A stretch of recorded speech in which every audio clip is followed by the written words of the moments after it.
tayo sa baba. Ay, umakyat tayo sa baba. Umakyat tayo, galing tayo sa baba. So, ayan yung matatanong natin. Dito. So, ayan. Ayan siya.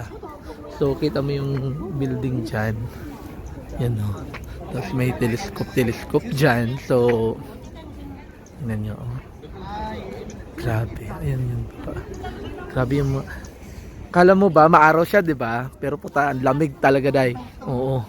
Yung kamay mo, nag-ano na. Naninigas yung kamay natin. Lalo na tayo, di ba?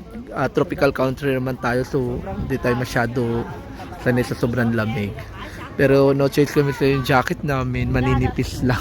Yung literal na jacket lang. Pero dito, day, ang kakapal. Hayop. Yun lang. So, ay nako, inubobo na ako. So, lang guys, ito yung sa rooftop niya. Guys, so galing kami doon yun sa baba na yan. Galing kami nagpicture doon, no, yun yung maraming tao. Galing kami doon. Umakyat kami dyan. Punta dito sa taas. So, ayan yung Macau. Ayan. Tapos pupunta kami doon sa may parang torre na yun. Ayun. Yun yung matulis na yun. So, ayan. Grabe, ang lamig! Why?